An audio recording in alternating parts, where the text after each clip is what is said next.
Can someone explain to me why we ended up in this weird indoor pool area? Who cares? We're at a pool and it's basically summer. Except don't pools usually have, people? All the pools I've been to look nothing like this. We've ended up someplace foreign. Foreign influence?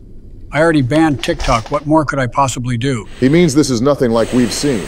There has to be an exit within this facility somewhere, even if it's vaguely similar to a level in the back rooms. As long as nothing comes chasing after us, we should have a chill time exploring this place and possibly finding an exit as well. But I didn't bring my swim trunks. My suit is going to get soaked. You'll be fine, Joe. There should be nothing in here that would put us on edge. If I see yellow pool water circling around me, I will dunk your fucking head under until you drown. Got that? I mean, it could also mean you pissed yourself, but if what I said is true about nothing chasing us, I'm sure there'll be no need to fear for any one of us wetting ourselves in fear. I feel some sort of relaxation already. Could just be because I desperately wanted to go swimming in a pool. Or just that there's only the three of us and no snot-nosed kids that shit and piss into the pool. I had a turd brush up against my leg in a wave pool before with some kid laughing at me. Fucking punks, I swear. Oh, look, a sign that says no running. Fuck your rules, I'm a free American. If it was an action park, then that kid likely added to the death toll coincidentally, the pool being nicknamed the Great Pool and all. I don't know how much water's in this place, but the person in charge of putting chlorine in it all the time must never be able to leave because there's so much pool water. If it's a back rooms level we've entered in, then it's likely a self-replenishing system within the level, recycling old chlorine and bringing in fresh chlorine. Although that theory doesn't hold much water since it's likely just the three of us here. I swear to fucking God, if you two are going to spout water puns and water jokes, I will find the nearest ledge in this world and kill ourselves so this ends abruptly. Why must we venture into the dark and spooky hallways? It's giving me claustrophobia vibes. Well, we won't find an exit if we don't do a bit of exploring, right? I am a little suspicious that we can run in this world, but so far we haven't had to run from anything yet. We'll probably die of dehydrated skin if we're stuck here. When you stay in a bath or shower for too long, those wrinkles in your fingers and skin that form are to be believed to be the start of some form of dehydration or the stripping of the skin's oils, although I may just be talking out my ass there. But I'm already wrinkled all over. I can't tell the difference if the oils on my skin are being stripped away. Can we not talk about possibly dying here? I don't mind the banter to keep our mental state in check, but to talk about potentially dying doesn't really set a good precedent. Well, why don't we tell some stories while we walk around in this vacant world? Like what? Reddit stories? I don't know how good the cell reception is in this pool world. I also noticed I don't got any floaties either, so if we go into deep water, I might drown. I mean, it could be anything. I don't care where it comes from. I'm getting full bars and 5G connection in here, surprisingly. How I didn't fry my phone whilst going through water with Donald is also surprising. Same here. My rotary phone I've lugged in here seems to be in perfect condition. You dragged a rotary phone into the fucking back rooms? The hell is that gonna do? Even if you wanted to tell stories, a phone like that doesn't have those capabilities, Joe. Might as well be a 90s Nokia. And we've stumbled across what looks to be a massive abyss. Donald, I dare you to jump off the diving board. Why would I do that? I don't even see any water down there. And my rotary phone would get smashed. Name one good reason why I should yeet myself off this diving board. Content. Content, eh? You think people are going to find this footage later on and remember how stupid we were with doing this? You never know until you try, Don. Obama, you are being such a bad influence right now. I'm getting goosebumps just by being on the diving board. Why did I let you talk me into doing this? Because of that sweet YouTube revenue from seeing you do such a daring move in an unknown world. Fuck me, just got done airing the most recent Pokemon Coliseum video and I'm doing this shit. And we have so many games we have to record as well. Fuck it.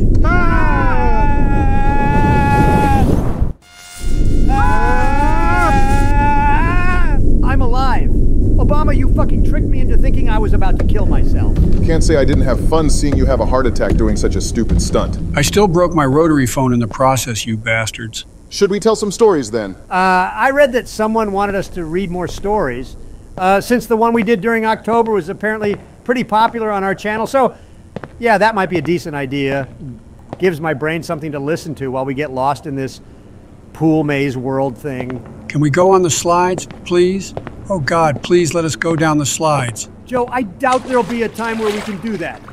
We're trying to find an exit here, not to have fun and forget that we are trapped. The water is too high here. It's getting into my mouth. So, are we going to read stories or not? Well, I don't know. Can Joe stop fucking crying and say something other than him being a fucking pussy? Okay, fine. I'll ignore the high waters and me pretty much fucking drowning and let you read off stories with your fancy-ass 5G connection. So what are we feeling? Horror, funny, Karen stories? Just fucking pick one before I change my fucking mind, Obama. God! I think I'm hearing this world glitching out when we get out of the water. Fine, I found one. This one is called Friendship Dilemma by Dazai Akutagawa. Am I the asshole for retaliating against my friend in the same manner she annoyed me? In our friend group of 5, born in the same year, we have A as the oldest, followed by B, C, myself, D, and E as the youngest.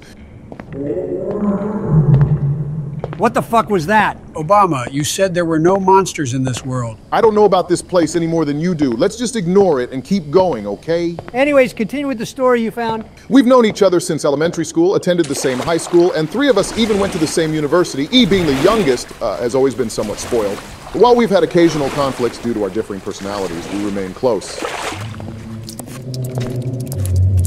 There it is again. I swear to fucking God, if we are chased in here, I will just straight up have a stroke. Again, I'm sure it's fine if we just ignore it and move on, and is that a fucking rubber ducky? I call dibs, guys. Continue with the story again, Obama. Hopefully there are no more interruptions. However, she sometimes ignores me without reason, stating, just because I don't feel like it, when questioned. I've grown accustomed to it, but her offensive remarks and gaslighting are becoming harder to tolerate. For instance, there was a time when I was doing homework and she accused me in the group chat of leaving our friend to handle a group activity alone at the library. I wasn't aware of the plan as no one informed me, and the group chat didn't mention our meeting. Despite my efforts to ignore E, it's challenging since she is well known and connected in our circle. D, another friend, shares my sentiments about E's treatment over the years. A few days ago, E started dismissing my messages in the group chat with a simple K, or an indifferent emoji. Despite feeling hurt, I chose to ignore it. During a conversation about our planned hangout, I mentioned feeling hungry since I hadn't eaten breakfast or lunch. E callously told me to starve yourself, and although hurt, I remained silent. Last night, when I asked if they could go somewhere, E replied she couldn't since she had to go somewhere with her family, and I responded with a K shortly after she left the group. I tried adding her back, but she left again. C and I were friends before C met E, and they quickly bonded.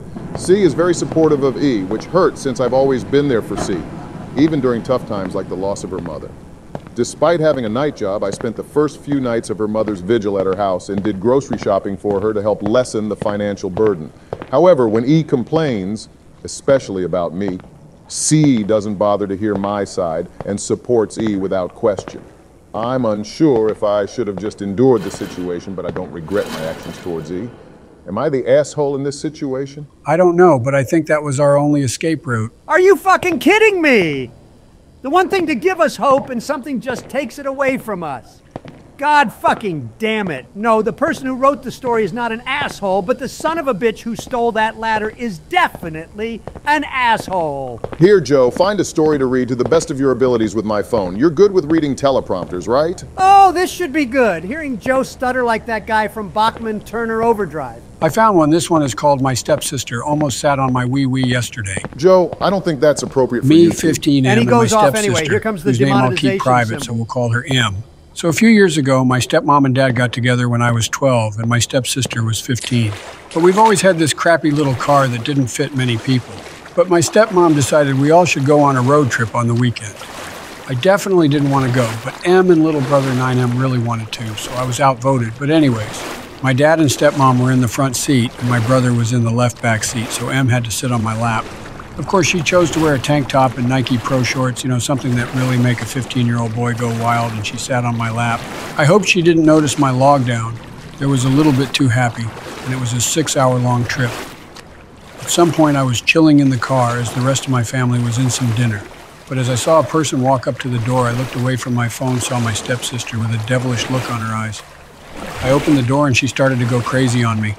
To this day, no one else knows what happened in that car. For the love of fucking God, of course you'd pick the one that's about fucking incest, you goddamn weirdo. I should have never gave Joe my phone. Now I'm going to be on an FBI watch list because of his dumbass. I thought it was a cute story about a young man dealing with his hormones. And you're the same person who wants to bring Gaza and potentially fleeing Hamas soldiers into the United States like the fucking idiot you are. Anyway, give me that phone. I'll find us a good story. Obama can be our guide for a little bit. Even though I have no clue where we are and where we have to go. This one's called My Traumatizing Encounter at Midnight by Sky Gabriel Me. And my friend went on a cycling night ride, which turned out to be much more than just a chill night ride. We started the ride at around 9:15 p.m., chilling recording videos. We reached our destination at around 11 p.m. We took pictures, refueled, and rehydrated. It was by this time that I realized my phone was dead. We then decided to have a sleepover at our friend's house. We arrived exactly 1 a.m. The three of us chatted for a little, and then I decided to grab my charger back home since it was only 5 minutes away. I live in a pad, a shared room with multiple people that have beds. I live there for school since it only requires a minute of walking. The pad also requires you to walk in a tight alley, a little from the main street, and isn't accessible even with my bike. I arrived at the alley towards my pad and a familiar figure across the street called Psst, essentially calling me. I ignored him and immediately went in since I promised my friends to be back by 15 minutes. I walked, parked my bike right outside the door, and grabbed my charger. I then went back to the street and cycled. As I went back my way, the familiar man called me again. I thought that he was a friend of my pad mates since he looked exactly like him and I've already met him. I went back to check and maybe have a little chatter. When I saw the person, he had a different face and I thought he was lost and wanted to ask directions or something. It wasn't that. The events went like this. "What are you doing? Just cycling around?" He smiles. Yeah. "Oh, what's your name?" "Jake." I'm not going to tell Reddit my name, but I did tell him my real name, which was kind of stupid. "And where do you go to school?" "That school right there." "And what's your course?" "Engineering." I'm not an engineering student.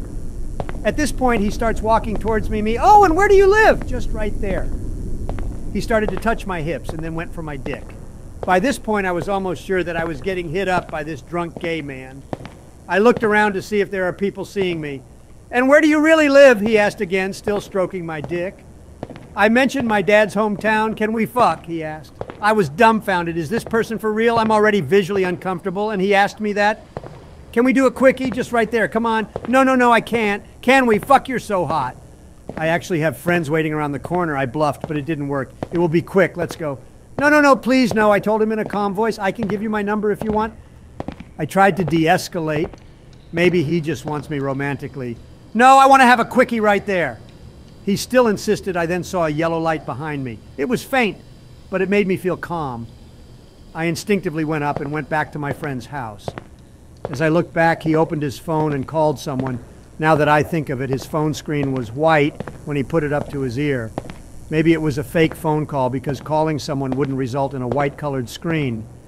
But I thought that he was calling an apprentice. I thought of the worst. "Am I going to get raped this night?" I sprinted like my life depends on it. Took a different route, a 6-lane unlit street that is only used by trucks. I almost vomited. The experience was gross. I felt like crying, but no tears fall out.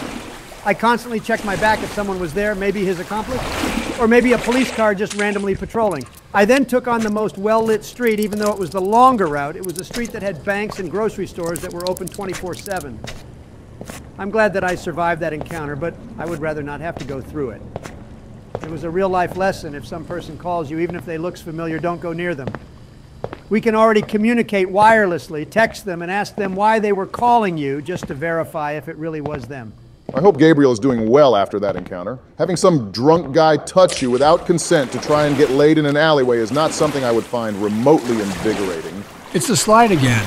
Wait, are we going in circles or are we just completely lost now? We've been lost ever since we got in this place, Joe. We're just seeing if we've missed a doorway or stairs or something that just looks different. Hey, this looks new. Let's try it out. I'm having that done feeling with this place now. Pools are nice and all, but I don't want to live in an indoor pool place, you know? Well, we might have found what we were looking for, so you, I, and Obama are about to be free from this chlorine-filled hell and able to breathe fresh air and feel the sun on our faces again. Let's go!